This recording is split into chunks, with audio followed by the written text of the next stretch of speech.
मित्रों, मैं अखिलेश नेमा आज आपके लिए लेखांकन सीरीज़ में लेकर आया हूँ गैर व्यापारिक संस्थाएं अपनी प्रारंभिक पूंजी की गणना कैसे करती हैं। आइए प्रारंभ करते हैं आज का वीडियो।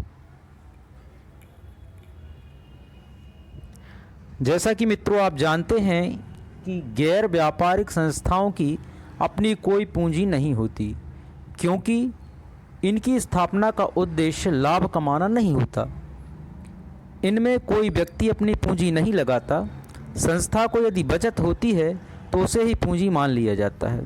प्रतिवर्ष होने वाली बचत एकत्र कर ली जाती है, अतः इसे संग्रहीत बचत, बचत कोष या पूंजी कोष भी कहते हैं।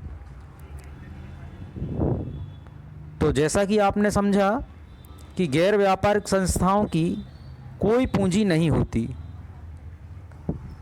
पूंजी इसलिए नहीं होती क्योंकि इनका उद्देश्य लाभ कमाना नहीं होता, इसलिए कोई व्यक्ति इनमें पूंजी नहीं लगाता और प्रतिवर्ष होने वाली बचत को ही ये पूंजी कोष में संग्रहित करते जाते हैं।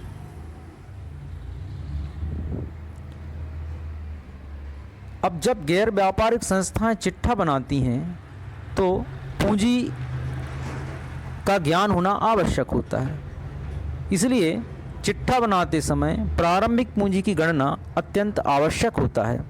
इसके लिए पूंजी निकालने के सूत्र का उपयोग किया जाता है। तो हम देखें कि प्रारंभिक पूंजी की गणना गैर व्यापारिक संस्थाएं किस प्रकार करती हैं। तो पूंजी की गणना का जो सूत्र आप देख रहे हैं, पूंजी बराबर प्रारंभिक संपत्तियां ऋण प्रारंभिक दायित्व, या हम कह सकते हैं कि संपत्तियां माइनस दायित्व बराबर पूंजी। इस सूत्र के अनुसार हम प्रारंभिक पूंजी की गणना कर सकते हैं। हमें यह प्रक्रिया पूर्ण करना पड़ेगी। सबसे पहले हमें चालू वर्ष के प्रारंभ में या गत वर्ष के अंतिम दिन संस्था के पास होने वाली संपत्तियों का योग लगाना चाहिए। इस दिन जितनी भी अदत्त प्राप्तियां या संपत्तियां हैं, जैसे अदत्त चंदा, पूर्वदत्त व्यय, उनको भी इसमें जोड़ देना चाहिए। अर्थात हम क्या करेंगे कि चालू वर्ष के प्रारंभ में या गत वर्ष के अंतिम दिन, एक ही बात है, संस्था के पास जितनी भी संपत्तियां होंगी उन संपत्तियों का हम योग लगा लेंगे और इन संपत्तियों के योग में हम इस दिन अर्थात चालू वर्ष के प्रारंभ में या गत वर्ष के अंत में जितनी भी अदत्त प्राप्तियां होंगी या जितनी भी संपत्तियां होंगी, अदत्त संपत्तियां जैसे अदत्त चंदा, पूर्वदत्त व्यय आदि, इनको भी हम इसमें जोड़ लेंगे। इस प्रकार हमारी ये प्रारंभिक संपत्तियां ज्ञात हो जाएंगी। अब हम क्या करेंगे कि बाद में गत वर्ष के अंतिम दिन संस्था के दायित्वों का जोड़ लगाना चाहिए। अब हम देखेंगे कि संस्था के गत वर्ष के अंतिम दिन या चालू वर्ष के प्रारंभ में कितने दायित्व हैं, उन दायित्वों का हम योग लगा लेंगे।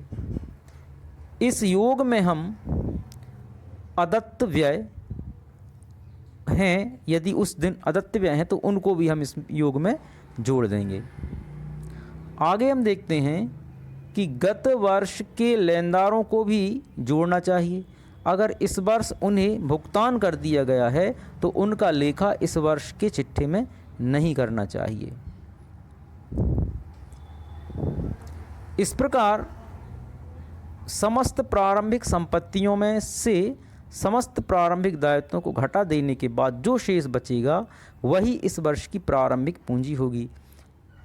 तो हमने देखा कि सबसे पहले हमने प्रारंभिक संपत्तियां ज्ञात की, उसके पश्चात प्रारंभिक दायित्व ज्ञात किए, प्रारंभिक संपत्तियों में से प्रारंभिक दायित्व घटा दिए, अब जो शेष बचा वही इस वर्ष के लिए प्रारंभिक पूंजी मानी जाएगी। हम इस प्रक्रिया को संक्षेप में इस प्रकार से देख सकते हैं कि प्रारंभिक पूंजी की गणना कैसे करें। देखिए आप, चालू वर्ष के प्रारंभ या गत वर्ष के अंत में जितनी भी प्रारंभिक संपत्तियां हैं उनमें हम अदत्त प्राप्तियाँ जैसे अदत्त चंदा इत्यादि एवं अदत्त संपत्तियाँ जैसे पूर्वदत्त व्यय इत्यादि जोड़ देंगे। इनके जोड़ने से हमें कुल प्रारंभिक संपत्तियाँ ज्ञात हो जाएंगी। इसी प्रकार से अब हम प्रारंभिक दायित्व देखेंगे, लेनदार इत्यादि, और उसमें हम अदत्त व्यय जोड़ देंगे। इन दोनों का योग कहलाएगा कुल प्रारंभिक दायित्व।